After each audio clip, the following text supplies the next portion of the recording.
What is the sign of a good decision? It's helping families with autism tell their story and learn they're not alone. MassMutual will help you get there.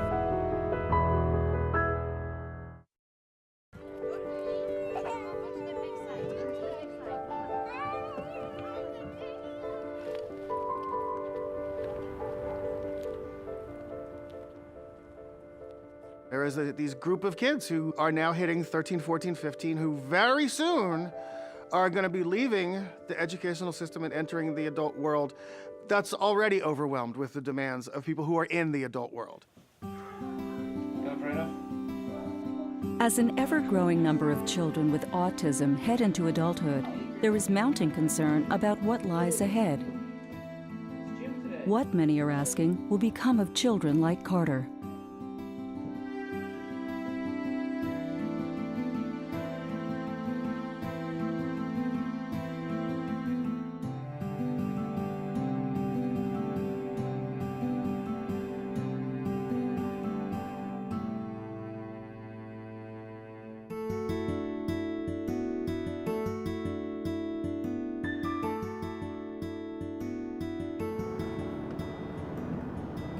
I've worked as a deputy commissioner for the Department of Developmental Services, and I worry about the scarcity of government resources for people who have autism in their adulthood. Many people are simply told, you're not eligible because you don't fit what we consider to be a person with an intellectual disability. After leaving his post as Deputy Commissioner of the Department of Developmental Services, Fred Misilo began to advocate as an attorney for people with disabilities, like Dan Ryan.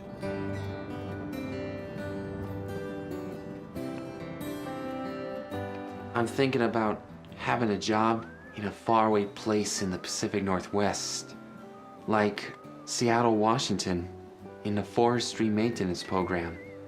I really want to do that out there. Dan's diagnosis is mild to moderate autism. When he was little, the gap between he and his peers was not as large. But now that he's older, there is a significant gap between our son at the age of 21 and a regular 21-year-old man. And it's noticeable, not physically, but you start to have a conversation with him, and very shortly you figure out that there is definitely a problem there. Dan right now is at Riverview School, which is a residential school.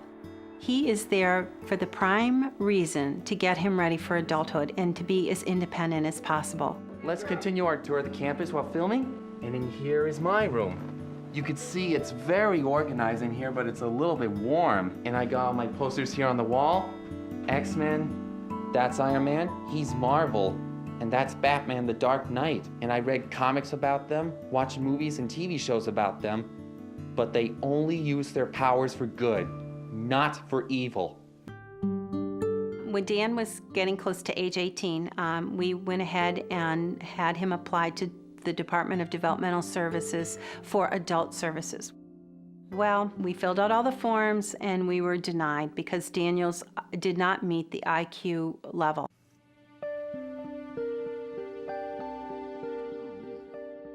Dan has an IQ, you can take several tests through his lifespan, between a 71 and a 74, depending on what test you took.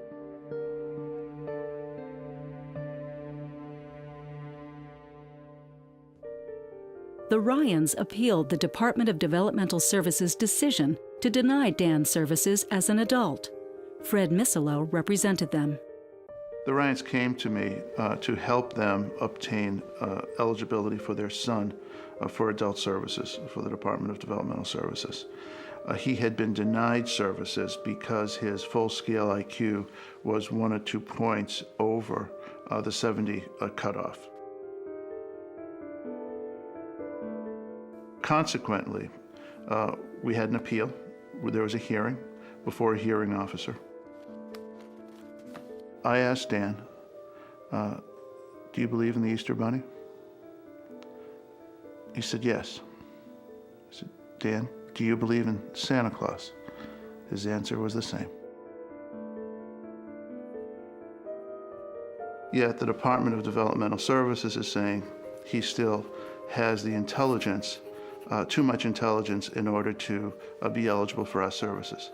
There's something wrong fundamentally with that picture. Not able to communicate abstractly. He has significant deficits in the area of communication. He has significant verbal difficulties. Now, at hearing, there was no question. Both the Commonwealth's psychologist as well as the expert witness that we brought all agreed that Dan needs services and supports, significant services and supports to be safe in adulthood. Find the appellant ineligible for service. But because there's this cutoff, he was determined ineligible.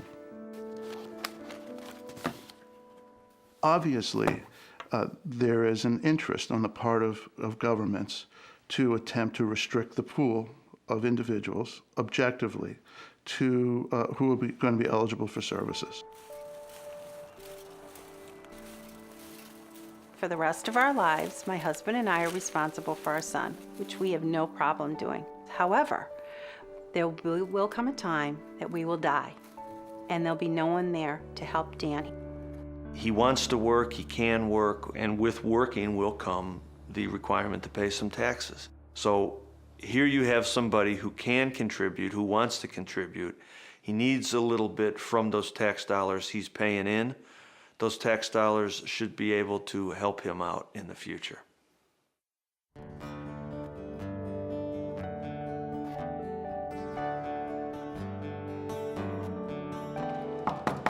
Housekeeping. 1, 2, 3, 4, 5, 6, 7, 8, 9, 10. Housekeeping. 1, 2, 3, 4, 5, 6, 7, 8, 9, 10. First, what about you take this back, you dust and brush it back to this bin. Vacuum up here.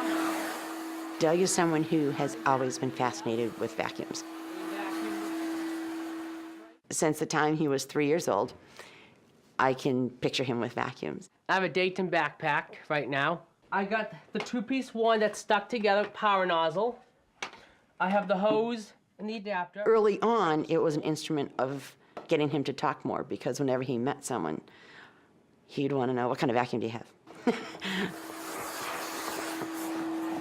And he would remember if he sees someone, I swear 20 years later, he'll say, oh, I know you have a, whatever type of vacuum. He vacuums 40 hours a week or 4 days a week, whatever the week may bring. And to be able to do what you really, really, really like to do and get paid for it, and it's pretty cool. And Doug getting a job vacuuming would be like me getting a job drinking beer and watching the Patriots. Mom, what are you thinking about? What are you guys talking about? Right now, we're talking about our school. At age 31, Doug still lives at home with his parents and younger siblings. His family provides a safe place for him to live and the supervision he needs. Calm down. Fine. Calm down. Can you chill? Yes. It used to be that if you qualified for services or supports through the Department of Developmental Services, you could anticipate that you would also be able to obtain future housing support through that same department. Now, with money being the issue that it is, there is no guarantee whatsoever that you will be able to get financial support to augment moving out to some type of non-family living situation. Okay, now, go up to the address bar up here. We're using federal and state funds inefficiently, and as a consequence, people are being told there's no resources. Traditionally, Medicaid has funded large institutional settings, and what we know about them is that the outcomes for people are generally not good, and that it's a very inefficient use of resources. As a result, many state disability experts are looking at person-centered planning, which allows individuals with disabilities to use Medicaid funds to live and work in their communities.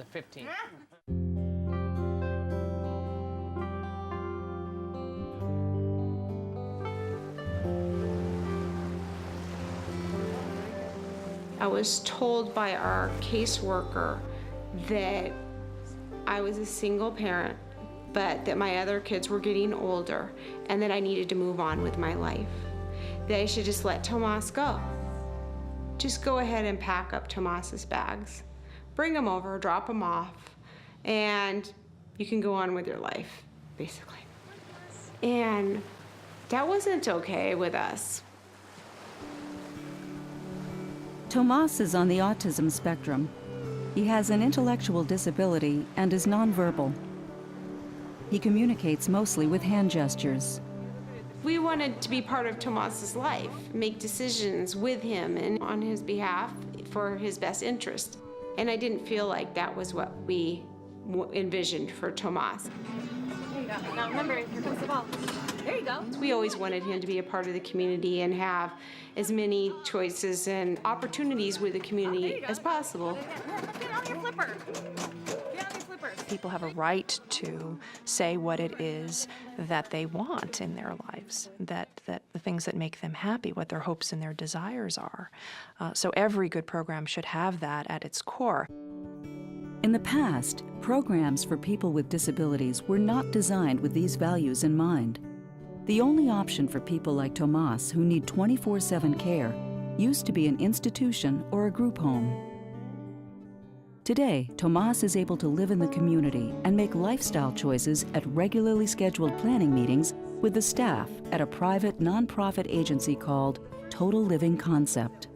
We're going to think about what you can do, what you love to do, what your gifts are. We're going to make a list of those things. In person-centered planning, the absolute core concept is a pretty simple one. It's listening. You listen to a person. You listen to their dreams, their visions. You try to understand those as carefully as you can. Because Tomas had several violent episodes in high school, the Espinosas were considered a family in crisis, and funds became available for him to live outside his mother's home with 24/7 care. In Tomas's case, he wanted to live near his family, particularly his grandparents, and that became a central point of his planning because their relationships were so close. It's a nice day to go for a walk, isn't it? Yeah. You want some chicken, Tomas? You do want chicken? Tomas shares a 2-bedroom apartment with a roommate not far from his grandparents' home. You want more? Disability income from Social Security and a Section 8 subsidy pay Tomas's rent. His roommate lives rent-free in exchange for making sure that Tomas is safe overnight. In the evening, they hang out together. You're gonna open your pop? Historically, we've thought people with disabilities needed to go to a place. You know, we've kind of organized these places for people with autism. I can't imagine someone saying, you'll be moving in with 5 people you don't know. You're not choosing them. You're not choosing your neighborhood. You'll be living there. Wow. Say hi to There it is. The Espinosas were able to take control of where and how Tomas lives. Through person-centered planning, Tomas lives in his own place near his family with a support system around him.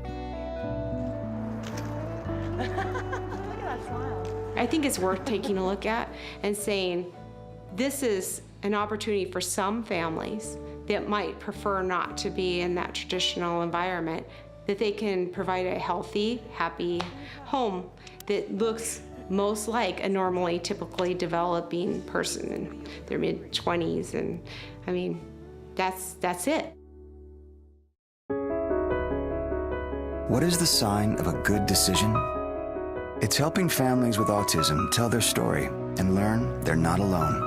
MassMutual will help you get there.